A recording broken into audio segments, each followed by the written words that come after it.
ونصلي ونسلم على رسوله النبي الكريم وعلى آله وأصحابه أجمعين. اللهم صل على سيدنا ومولانا محمد وعلى آل سيدنا ومولانا محمد وبارك وسلم صلاة وسلاما كثيرا كثيرا. توفیق الہی اپنے مرشد پاک کی برکت سے عشاء کی اس نشست میں فضائل ایمان کا درس چل رہا ہے. اللہ تعالیٰ اس درس کی برکت سے ہمارے ایمان کی حفاظت بھی فرمائے اور موت تک قبر تک اللہ ہمارے ایمان کو سلامت فرمائے. ایمان کو جو چیز نقصان پہنچانے والی ہے وہ اللہ تعالیٰ کی نافرمانی اور گناہ ہے. اس پر بات چل رہی تھی کہ گناہوں میں جو انہماک ہے اس کا سبب یہ ہے کہ نفس اس کی لذت کو محسوس کرتا ہے. گناہ کی لذت کو نفس محسوس کرتا ہے اور گناہ کر کے انسان اپنی نفسانیت کو تقویت پہنچاتا ہے اور اپنی روحانیت کو کمزور کرتا ہے. اور جتنی نفسانیت قوی ہوتی جاتی ہے اتنا ہی گناہوں کے اندر انہماک اس کا بڑھتا چلا جاتا ہے. نفسانیت اگر کمزور ہو سکتی ہے تو اس کی مخالفت کرنے سے کمزور ہو سکتی ہے کہ جب نفس میں کسی گناہ کا تقاضا پیدا ہو اس کی مخالفت کرے، اس کے تقاضے پر عمل نہ کرے. اور اس کے لیے مجاہدے کی دو قسمیں بزرگوں نے بیان کی. ایک تو ہے مجاہدہ مستحبہ اور ایک ہے مجاہدہ واجبہ.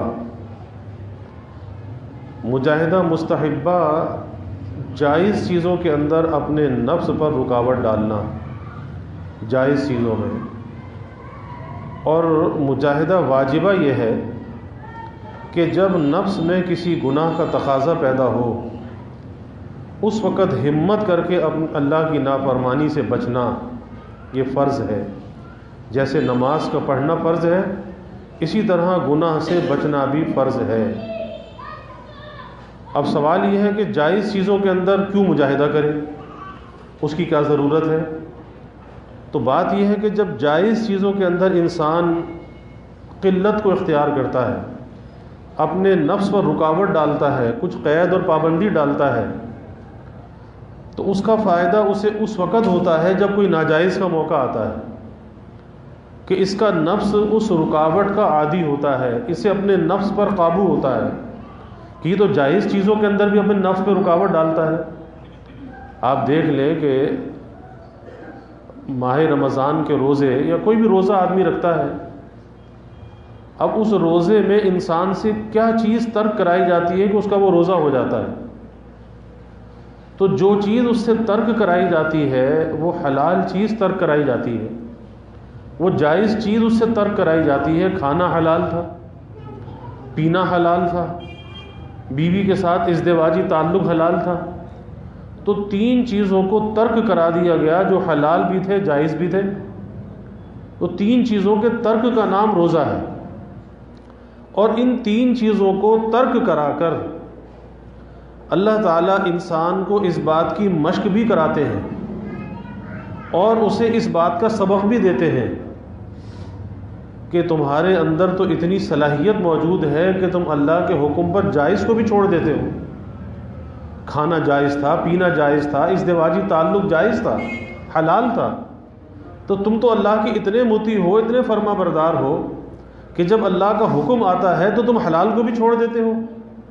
تو جس کے لیے حلال کا چھوڑنا آسان ہے تو پھر اس کے لیے حرام کا چھوڑنا کون سا مشکل ہے؟ حرام کا چھوڑنا تو بہت ہی آسان ہے. تو تو اس کے اندر ہمیں اس بات کا سبق دیا جاتا ہے. تو روزے میں بھی جو چیز ترک کرائی جا رہی ہے وہ حلال چیز ترک کرائی جا رہی ہے. اس لیے بہت سے لوگوں کو یہ مجاہدہ سمجھ میں نہیں آتا کہ یہ جائز چیز کیوں چھوڑ دیں, جائز چیز کے اندر اپنے نفس پہ کیوں رکاوٹ ڈالیں. ارے بھائی, جائز کاموں کے اندر, مباحات کے اندر اس لیے رکاوٹ ڈالی جاتی ہے تاکہ نفس ہمارا مجاہدے کا عادی ہو جائے.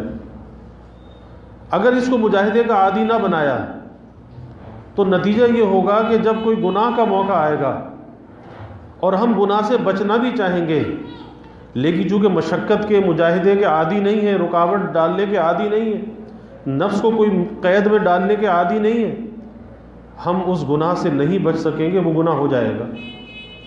تو جائز چیزوں کے اندر تخلیل, جائز کاموں کے اندر کسی سے گفتگو کرنا ہے جائز ہے, لیکن اپنے نفس پہ رکاوٹ ڈالنی چاہیے. اسی طریقے سے کسی سے ملاقات کے لیے جانا ہے, جائز ہے, لیکن کیا اتنا ضروری ہے کہ اس کے بغیر کوئی نقصان ہوگا؟ اگر اتنا ضروری نہیں ہے تو اپنے نفس پر تھوڑی رکاوٹ ڈالنی چاہیے, تھوڑی قید اور پابندی ڈالنی چاہیے کہ کسی طرح سے اس نفس کے اوپر کوئی رکاوٹ آئے. اور بزرگوں نے بہت سی مثالیں بیان کی.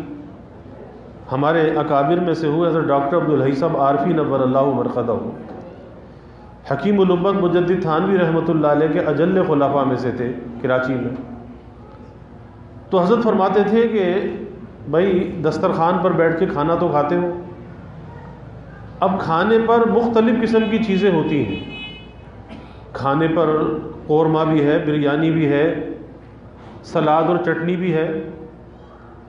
اب نفس کس چیز کی خواہش کرتا ہے؟ نفس اس چیز کی خواہش کرتا ہے کہ جو دسترخوان پر سب سے اعلیٰ درجے کی چیز ہے پہلے اس پہ ہاتھ صاف کرو.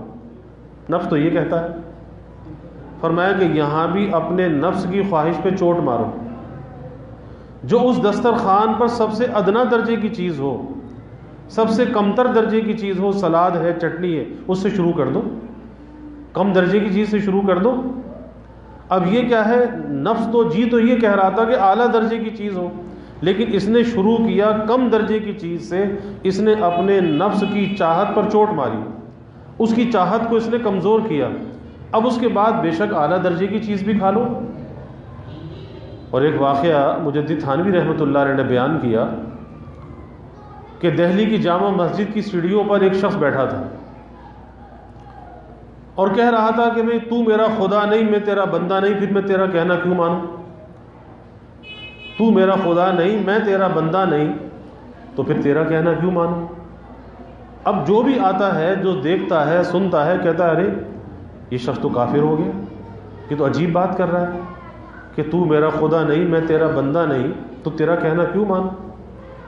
تو ایک نوجوان آیا اور اس نوجوان نے آ کر کہا کہ حضرت یہ آپ کیا کہہ رہے ہیں, یہ بات کو سمجھ میں نہیں آ رہی, آپ کیا کہہ رہے ہیں, آپ کا مقصد کیا ہے؟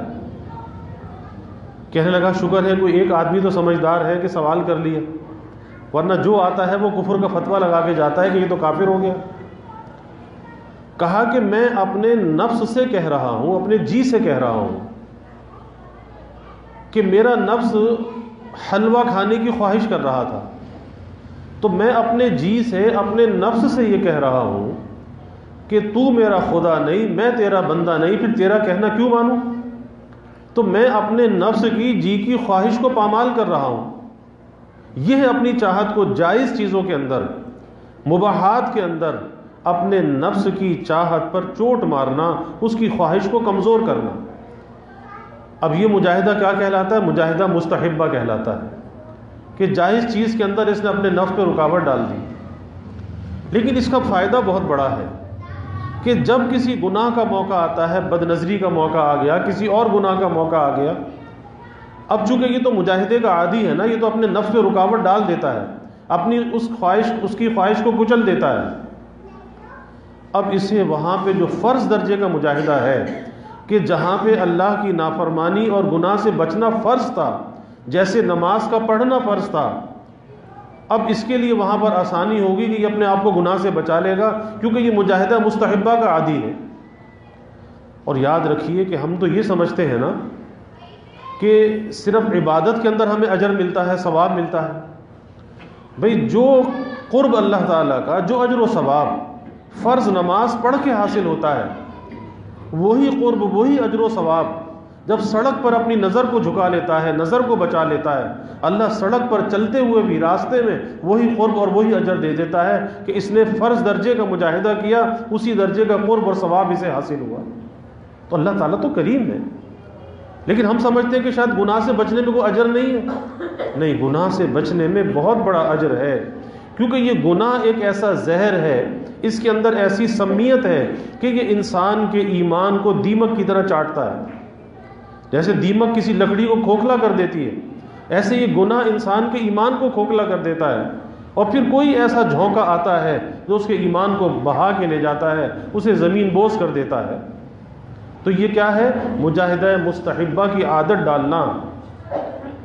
حضرت شبلی رحمۃ اللہ علیہ بہت بڑے اکابر اولیاء امت میں سے گزرے، نفس نے خواہش کی کہ جی کوئی مٹھائی کھانی، کہا بہت اچھا، شہر سے باہر کسی فارم پہ چلے گئے، اور اس زمانے میں کنویں سے پانی نکالنے کے لیے وہ بیل چلتا تھا، ریہڑ کے ساتھ بیل چلتا تھا، اور بیل گھومتا رہتا تھا، پانی نکلتا رہتا تھا۔ تو اس کے مالک سے بات کی اور کہا کہ مجھے اس بیل کی جگہ پہ مزدوری پہ لگا لو، سارا دن میں پانی کھینچوں گا اور نماز کے وقت پہ نماز پڑھوں گا، اجرت طے کر لی، مزدوری، سارا دن اپنے نفس سے کام لے رہے۔ شام کو اجرت لی، شہر میں آئے، شہر میں آ کے حلوہ خریدا، اور ایک طرف بیٹھ کر اپنے نفس سے کہا کہ لے حلوہ کھا لے۔ کہتا ہے میرے باپ کی توبہ، اتنی مشقت کے بعد حلوہ کھاؤ۔ ہم تو جو جی چاہتا ہے، ہم اس نفس کی خواہش کو جب پورا کرتے ہیں تو ہم اس نفس کی خواہشات کو پورا کر کے اس نفس کو اپنے اوپر سوار کر لیتے ہیں، پھر ہم مغلوب ہوتے ہیں اور یہ غالب ہوتا ہے۔ پھر کہتے ہیں جی گناہ سے بچنا تو بڑا مشکل ہے، گناہ سے کس طرح سے بچا جائے؟ ارے بھائی، گناہ سے بچنا تو بہت آسان ہے، آپ ہمت اور ارادہ کر کے تو دیکھیں۔ آپ نے ہمت اور ارادہ ہی نہیں کیا، آپ نے تو اپنی خواہشات کی تکمیل کر کے اس نفس کو تقویت پہنچائی ہے، خواہشات کو مضبوط کیا ہے۔ کاش کہ اس کی خواہشات کو توڑا ہوتا، کمزور کیا ہوتا۔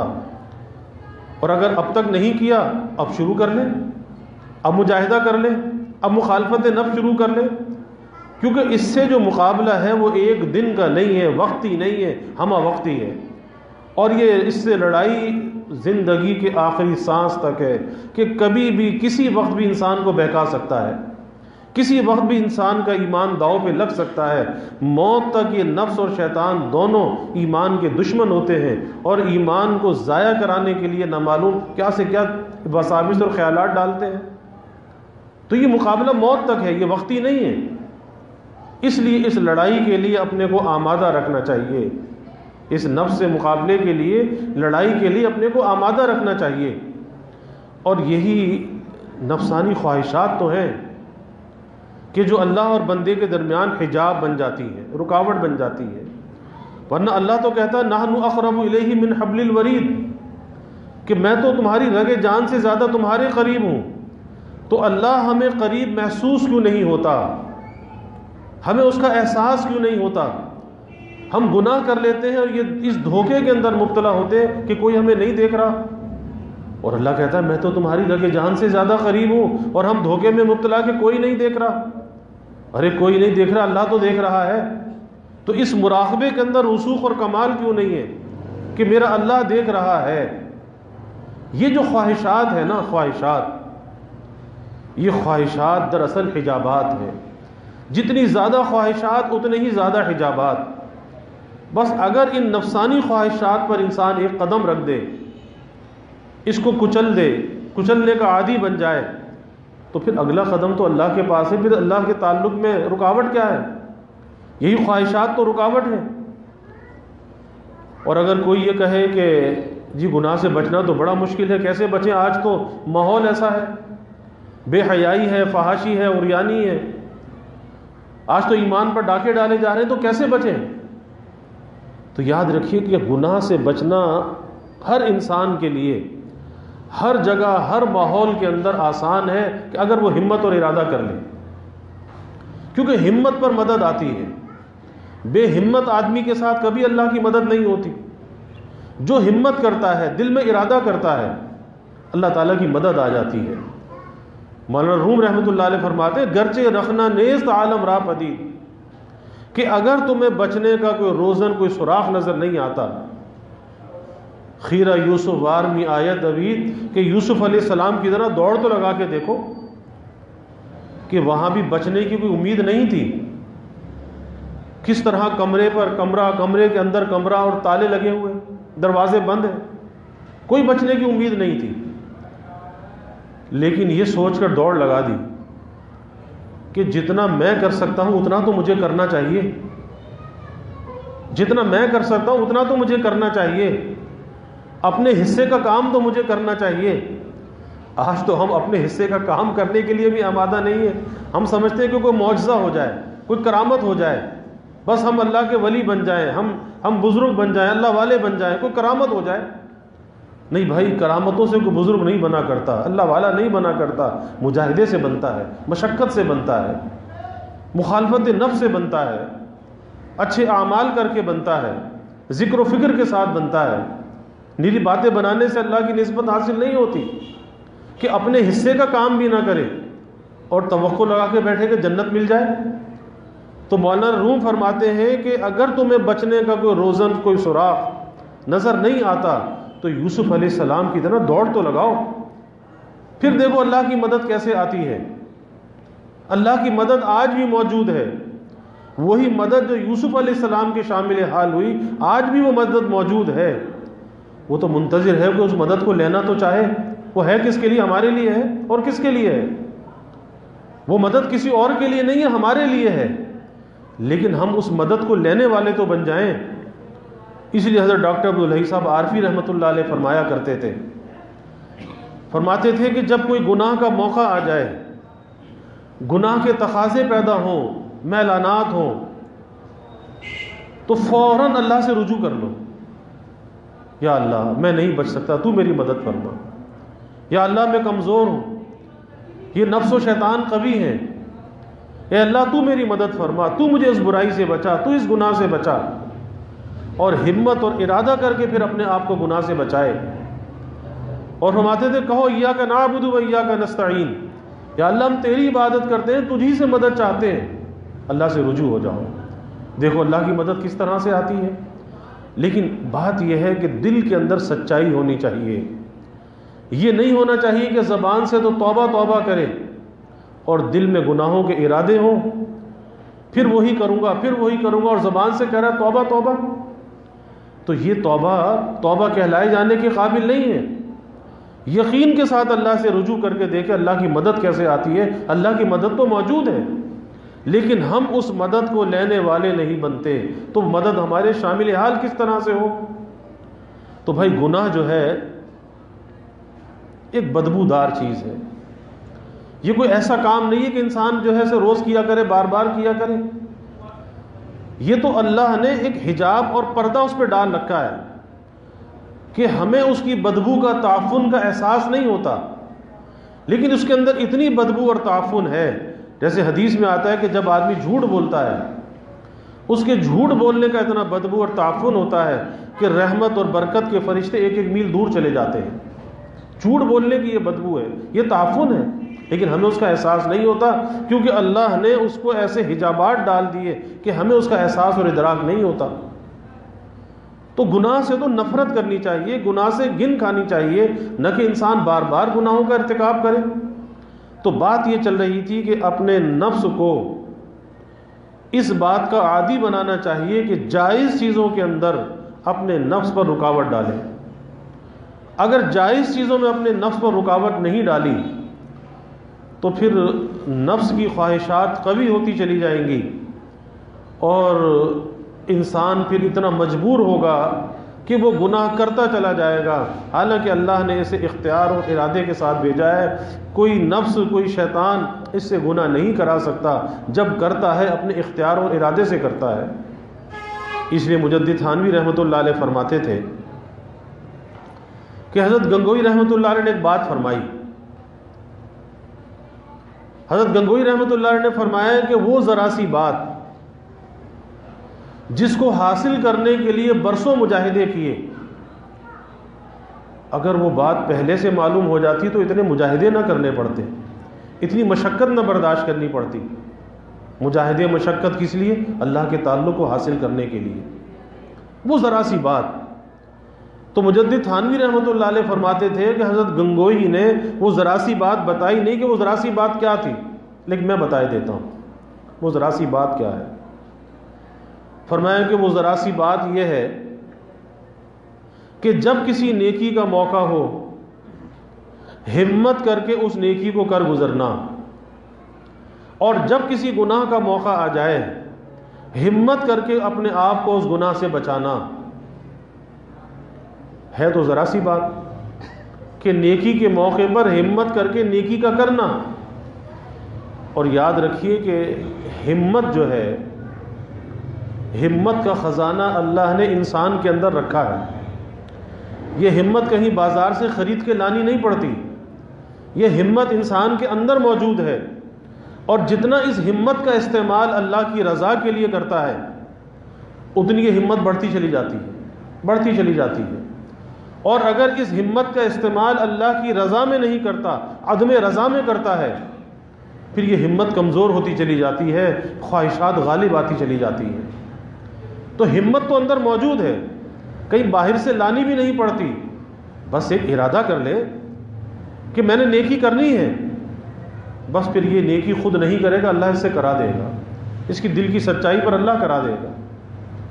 اور اسی طرح گناہ سے بچنے میں نیت اور ارادہ تو کرے، سچائی کے ساتھ ارادہ کرے، اور گناہ کے موقع پر ہمت کرے، پھر یہ نہیں بچے گا، اللہ اسے بچا دے گا. تو وہ ذرا سی بات جس سے فرمایا کہ یہ سارے تصوف کا حاصل ہے کہ نیکی کے موقع پر ہمت کر کے نیکی کا بجا لانا، اور گناہ کے موقع پر ہمت کر کے اپنے کو گناہ سے بچانا. بس یہی سارے طریقت اور تصوف کا حاصل ہے. ہمت کر کے، اور ہمت موجود ہے، اسے استعمال آپ دیکھ لیں. ایک اچھا بنا صحت مند آدمی ہو، چلنا پھرنا چھوڑ دے، تھوڑے دن کے بعد اس کی ٹانگیں جواب دے جائیں گی. یہ چل پھر رہا ہے تو اس جسم کے اندر حرکت ہے، تو اس ہمت کی وجہ سے صحت بھی بحال ہے، صلاحیتیں بھی بحال ہیں، قوت بھی بحال ہے. اور اگر بیٹھ جائے تو سب کچھ ختم. تو جتنا ہمت کو آدمی استعمال میں لاتا ہے اتنی ہمت بڑھتی ہے، وہ ہمت گھٹتی نہیں ہے. اور ہمت ہمارے اندر موجود ہے، اس لیے اس کا جو استعمال ہے نا وہ اللہ کی رضا میں ہونا چاہیے. اسے اپنی زندگی کا مقصد اور مطمع نظر بنانا چاہیے کہ جو اللہ نے صحت دی ہے، صلاحیت دی ہے، نعمتیں دی ہیں، ان نعمتوں کو اللہ کی رضا میں استعمال کرنا ہے، اللہ کی نامرضیات میں استعمال نہیں کرنا. اللہ ہمیں عمل کی توفیق عطا فرمائے. وآخر دعوانا الحمدللہ رب العالمین والعاقبۃ للمتقین والصلاة والسلام على اشرف الانبیاء والمرسلین. اللہم صل علی سیدنا و مولانا محمد وعلی آل سیدنا و مولانا محمد وبارک وسلم. ربنا آتنا فی الدنیا حسنہ وفی الآخرۃ حسنہ وقنا عذاب النار. ربنا اتمم لنا نورنا واغفر لنا انك على كل شيء قدير. اللهم اعنا على ذكرك وشكرك وحسن عبادتك. اللهم وفقنا لما تحب وترضى من القول والعمل والفعل والنية والهدى انك على كل شيء قدير. اللهم ارزقنا حبك وحب حبيبك صلى الله عليه وسلم. اللهم ارزقنا شهادة في سبيلك واجعل موتنا ببلد رسولك. یا اللہ یا رحمان یا رحیم یا کریم یا ارحم الراحمین یا اکرم الاکرمین. یا اللہ ہمارے گناہوں کو معاف فرما، یا اللہ ہماری خطایا سے درگزر فرما. یا اللہ اپنی محبت معرفت عطا فرما، اپنی رضا والی زندگی یا اللہ نصیب فرما، یا اللہ اپنے رضا والے کاموں کی توفیق عطا فرما، اپنی نعمتوں کی قدردانی اور شکر گزاری کی یا اللہ توفیق عطا فرما، یا اللہ جو نعمتیں بھی آپ نے عطا فرمائیں اے اللہ اسے اپنی رضا میں استعمال کرنے والا بنا، نامرضیات سے یا اللہ ہماری حفاظت فرما، ہر نیکی کی رغبت یا اللہ ہمارے دلوں میں پیدا فرما، ہر نیکی کا کرنا یا اللہ ہمارے لیے آسان فرما، ہر گناہ کی نفرت یا اللہ ہمارے دلوں میں پیدا فرما، ہر گناہ سے بچنا یا اللہ ہمارے لیے آسان فرما، یا اللہ ذکر و فکر والی حیات طیبہ نصیب فرما، اپنے رضا والے کاموں کی، اعمال کی، اقوال کی، احوال کی یا اللہ ہمیں توفیق عطا فرما، یا اللہ ظاہری باطنی ہر قسمی ترقیات عطا فرما، سب کے دلوں کے نیک ارادوں کو، تمناؤں کو از غیب پورا فرما، سب کی حاجات کو یا اللہ پورا فرما، سب کی پریشانیوں کو دور فرما، بیماریوں سے یا اللہ حفاظت فرما، ہر ناگہانی بلا اور مصیبت سے یا اللہ حفاظت فرما، زمینی آسمانی آفات سے یا اللہ حفاظت فرما، موذی امراض سے یا اللہ حفاظت فرما، یا اللہ سب کے علم میں، عمل میں، رزق میں خوب خیر و برکت فرما، ابواب رزق یا اللہ کشادہ فرما، رزق حلال عطا فرما، آسان عطا فرما، برکت والا عطا فرما، یا اللہ کبھی کسی کو مخلوق کا محتاج نہ بنا، یا اللہ اولاد کا محتاج نہ بنا، فساق فجار کا دست نگر نہ بنا، ہمیشہ اپنے در کا سائل اور بھکاری بنا، اپنے در کا منگتا اور سوالی بنا، یا اللہ اپنے غیر سے ہماری امیدوں کو قطع فرما، اپنی ذات عالی کا یقین ہمارے دلوں میں پیدا فرما، یا اللہ ہر امید کو اپنی ذات سے وابستہ کرنے والا بنا، یا اللہ ہمارے ملک پر اپنی رحمتوں کا نزول فرما، اس ملک کو امن کا، سلامتی کا گہوارہ بنا، یا اللہ اس مہنگائی کے، گرانی کے عذاب سے لوگوں کو نجات عطا فرما، سب کے گزر بسر کو یا اللہ آسان فرما، سب کے سفید پوشی کے بھرم کو یا اللہ قائم فرما، یا اللہ مخلوق کے آگے سوال کی ذلت سے بچا، سب کی ضروریات کو از غیب پورا فرما، زندگی میں آسانیاں عطا فرما، مشکلات کو دور فرما، سب کی حفاظت بھی فرما، کفالت بھی فرما، سب کے گھروں میں چین، سکون، عافیت، راحت عطا فرما، نعمتیں، برکتیں عطا فرما، گھروں کے ماحول کو جنت نشاں بنا، آپس میں محبت، الفت پیدا فرما، ادائے حقوق اور حفظ حدود کی یا اللہ توفیق عطا فرما، بڑوں کا اکرام کرنے والا بنا، چھوٹوں پر شفقت کرنے والا بنا، خلق خدا سے درگزر کرنے والا بنا، اچھے اخلاق کا، اچھے کردار کا، اچھی گفتار کا حامل بنا، سب کی اولادوں کو یا اللہ نیک صالح بنا، آنکھوں کی ٹھنڈک بنا، والدین کے لیے صدقہ جاریہ بنا، والدین کو اولاد کی خوشیاں دیکھنا نصیب فرما، یا اللہ ہماری مسجد میں جماعت آئی، ان کا آنا ہماری بستی کے حق میں مبارک فرما، اس محنت کو اپنی بارگاہ میں قبول فرما، دین کے ادنا سے خدام میں شامل فرما، یا اللہ صحت، صلاحیت، صالحیت عطا فرما، مقبولیت عطا فرما، یا اللہ دیر کے لیے، دور کے لیے قبول فرما، یا اللہ دنیا میں جس نوع سے بھی دین کی خدمت کا کام ہے اے اللہ تو سب کی حفاظت فرما، یا اللہ سب کی تائید اور نصرت فرما، اپنی تائید اور نصرت کو یا اللہ شامل حال فرما، یا اللہ اپنی رحمتوں کا، برکتوں کا، راحتوں کا نزول فرما، زحمتوں کو دور فرما، یا اللہ ہمیں عافیت دارین عطا فرما، ربنا تقبل منا انک انت السمیع العلیم وتب علینا انک انت التواب الرحیم وجزا اللہ عنا محمدا صلی اللہ علیہ وسلم ما هو اہلہ وصلی اللہ تعالی وسلم علی النبی الکریم آمین برحمتہ۔